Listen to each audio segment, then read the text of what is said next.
Good afternoon. How you guys doing? You like tomatoes? I love tomatoes. Last year in the garden, I think it worked out we had about 55 tomato plants. I don't remember how many varieties we had, probably 6 or 7 or 8. Um, this year we're just going to pare it down for ease and simplicity, and I'm going to grow specific tomatoes for specific purposes, and I'm just going to grow lots of those. Um, I've had years in the past where I've grown upwards of 13 to 15 varieties all at one shot. It's a lot, and it looks great when you're putting them in salads and all the rest of that. You can serve people, trays with sliced up tomato and mozzarella cheese and olive oil, stuff like that, with, rings of different kinds of tomatoes and stuff. At the end of the day, I want productive tomatoes that I have a purpose for. So I'm going to break it down to you. I'll show you what we're doing this year, and I'll give you the reasons why. All right, so see if we can get some glare off of that. Hang on, there. All right, so these are San Marzanos. They're from Johnny's. This is my first time ordering seeds from Johnny's. The package says it's got a 99% germination rate. I usually get really good germination rates on my tomatoes anyways. Now the kicker here is there's like 25 seeds in this pack, and it cost me after delivery like $8. That is really, really stupidly expensive. Johnny's, talking to you, that's greedy. Okay, I'm not even gonna lie. That's straight up greed to charge about $8. It's I think it was $6 plus tax plus partial delivery. It cost me over $30 to get 3 packs of seeds, guys. So chances are I will not be ordering from Johnny's anymore, but I did order onions from them. So I may order onions next year from them, but probably nothing else, because I can get the same stuff from other places like M.I. Gardener and spend a fraction of the price. So, all right, so we're doing San Marzanos. Those are the best, by far, the #1 paste tomato in the world. So if you're looking for tomatoes that you can grow to make spaghetti sauce, like that type of processing it down, San Marzanos should really be your go-to variety, okay? Right. Next, we're doing brandywines. These tomatoes are delicious. I'm going to grow them again. I've grown them a couple of years now. Some years are better than others. A lot of that is weather dependent too. And the thing is for any of you that have grown brandywines, you'll know that the leaves on a brandywine tomato are not like a standardized tomato. They're more like a potato leaf instead of like a edged regular tomato. So we're doing brandywines.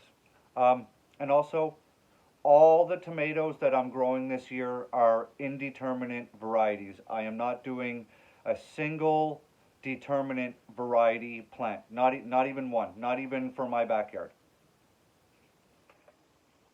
Next, we're growing mortgage lifters. If you guys want to grow huge tomatoes, I mean monster tomatoes, okay, mortgage lifter is a great variety for that, and they're really tasty. The other really large tomato I'm growing are black Krim. I've been growing black Krim tomatoes every year in my garden since somewhere around 2008, 2009, give or take. These are a staple in my garden every year, and these also grow huge monster tomatoes, and they are so good. They've almost got like a smoky flavor to them. Delicious. And then in here are, open it up so you can read it. These are my sugar lumps. Okay, I harvested these seeds myself. We also have sugar lumps growing right beside me here in the greenhouse. So, and like I said, these are a cherry tomato, and it's the only cherry tomato that I'm growing this year. I'm trying to pare everything down for simplicity, um, because having to run my garden and a full-time job and being a single dad, I need to be able to make things as easy as I can in the garden, even though it's going to be balls to the wall full. I have to have some sort of process to kind of even things out. So that's why I'm not growing so many different varieties of tomatoes. I've just pared it down to these 5, and that's what we're doing. So these are the San Marzanos. That's the entire package from Johnny's. That's what you get. So we're just going to plant them all in here. I've just got a single individual half tray, and we're going to plant these in there. The nice thing about tomatoes is they are so resilient. Just literally drop them in. All right, so you know what we're going to do? I'm just going to plant this whole cell here. You guys don't need to see me drop a whole bunch of tomatoes in here, do you? All right, I'll be right back. So we're going to do those black crims. I really, really suggest, if you haven't chosen all of your tomato varieties this year, you guys should really give this one a chance. So we ended up with 7 seeds out of that. So this is what we're going to do. We're just going to run one whole line down here.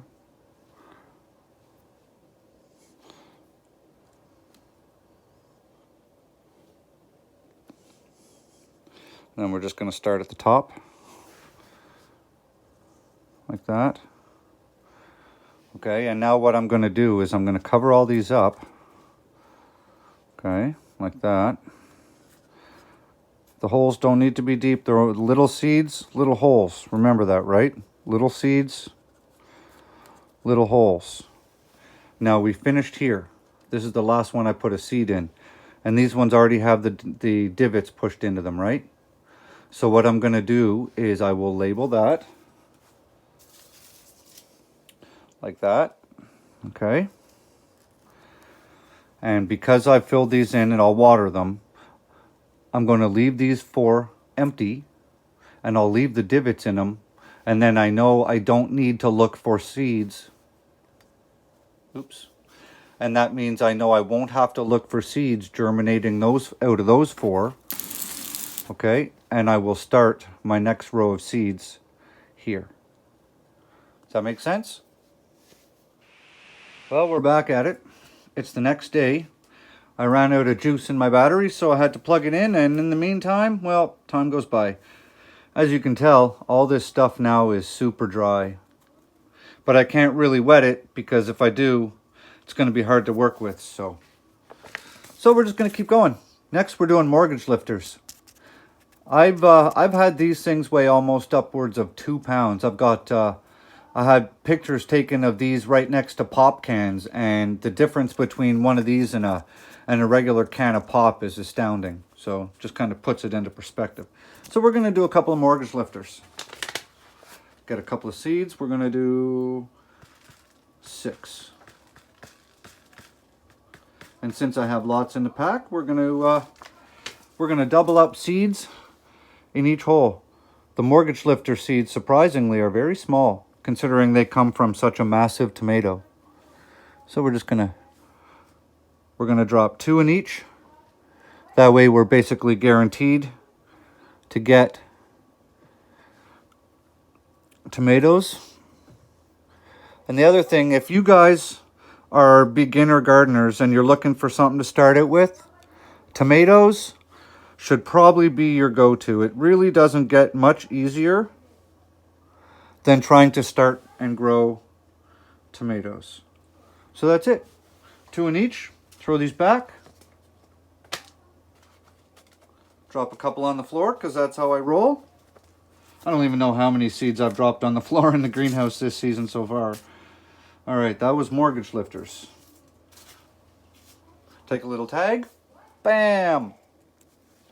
Throw a little tag in there. And then we just a little bit of soil over top. And that's kind of the kicker now, that this is so dry that when I go to water these, And that's the other thing, if you're using a peat mix like this, like I am, this is sunshine mix. If you're using a peat mix, one of the other issues you're going to find is, let's see if I can zoom in on it here. I'll show you what I'm talking about. Hang on, give me a sec. All right, get that into perspective. Okay, so we just planted this row, okay? Because that peat mixture now is super dry, when I go to water it, it just floats. Which means if you have seeds that are not too deep, see how it floats on the top of the water? If you have small seeds and you've planted them just under the surface, those seeds can start to float as well as that peat mix. So you gotta be careful. That's why I'm just slowly watering it, letting it filter through. And I'll just take my time watering these ones. Because, I mean, if you're doing small seeds like broccoli and stuff like that, you're only putting those things like 1/4 inch deep in soil. Sometimes some seeds like oregano, you're basically just pushing those seeds into the soil and you're calling it a day, right?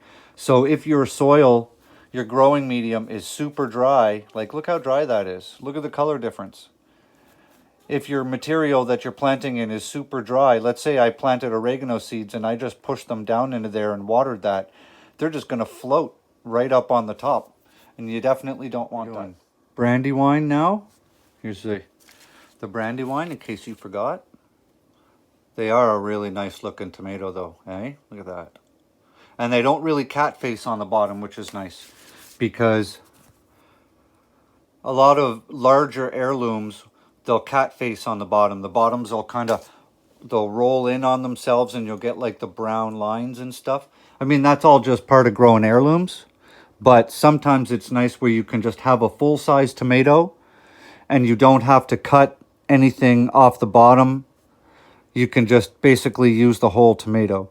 Now, you can certainly eat the part that's cat-faced, but sometimes it just gets all weird, right?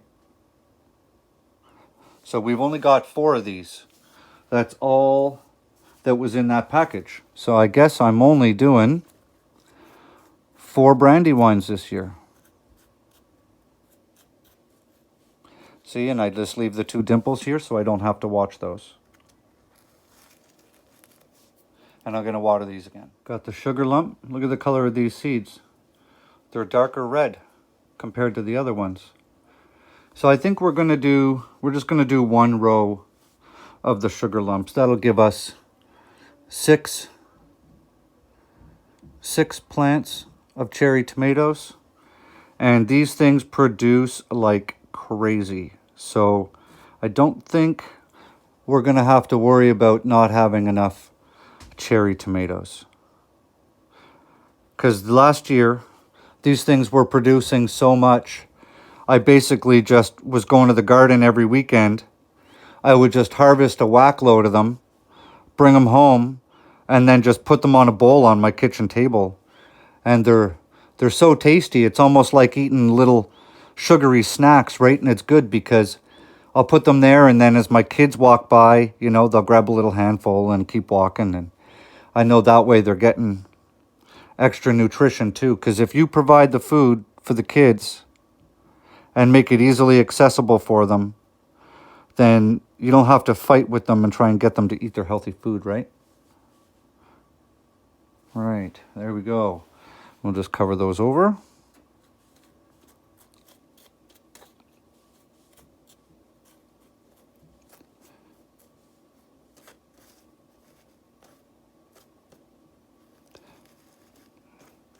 Yeah, so dry. So dry. You know, and I tell you guys, always moisten your soil or your growing medium before you plant in it. That's one of the main reasons why. Let's see if we can do this without having those seeds float. Water them a little at a time.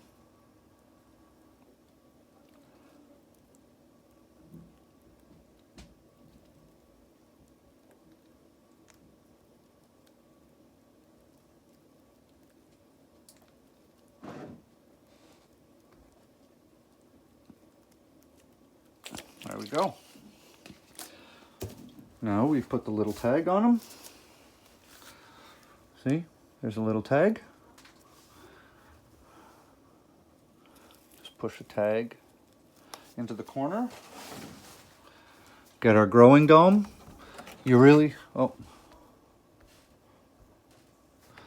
It's really good to use a growing dome, guys, when you're starting your seeds. It makes a big difference. So now the question remains, let's flip it around here. Check this out. So now the problem is, I have this whole tray, right, loaded with soil, but we've only used up to here for tomatoes.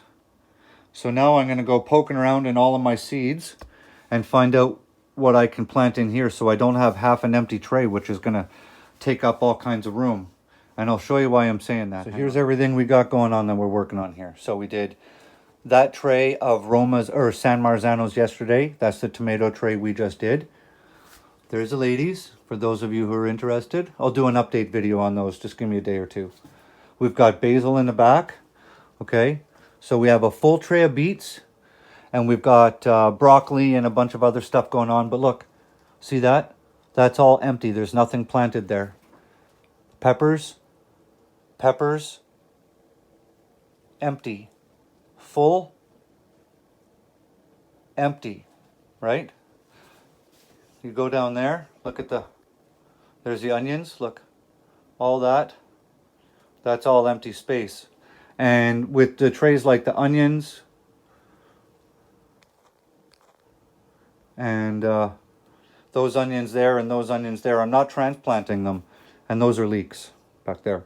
So I'm not transplanting. So those trays are set for the rest of the season. Those peppers here, I'm about to start transplanting those. But the problem is, so that's one tray with, what, 40 peppers on it or something right there. But I have to transfer those into solo cups. So how much more room are all those peppers going to take up in solo cups? Because then I put them into bins like those, right? So it's going to get real full in here real fast. And some of these trays, they just have to sit, like those are beets, they're going to stay in there till we plant them. The onions, they're in there till we plant them. Onions, till we plant them. Onions, till we plant them. Leeks, till we plant them. Right? And then we're going to have all these tomatoes that are going to grow. Those are all going into solo cups. Most of that stuff there is going to go into solo cups. Peppers into solo cups. And I haven't even started cucumbers, zucchinis, squashes, cantaloupes, anything like that. Those haven't even been started yet. So there's a lot of stuff to do. But that's okay, because we got time. And I was considering, actually, for those of you who've been watching my channel for a couple years, you know I have a great big wooden greenhouse that I built. I'm actually thinking of assembling it right here. And that way I've got 2 shelves that I can start stacking stuff on. And then I can sort of build stuff up. I'm just sort of playing around with the idea right now. So we'll see how that works out. But if I build that in here, it's 4 feet long. The shelves are 4 feet long. And I can put 4 of these trays on each shelf. There's 2 shelves. So I can get 8 trays off the ground and up onto the wooden greenhouse shelving. So I may do that. I'm toying with the idea. Why don't you guys let me know in the comments if you think that would help. All right? Have an awesome day. Oh, like I said, one last thing.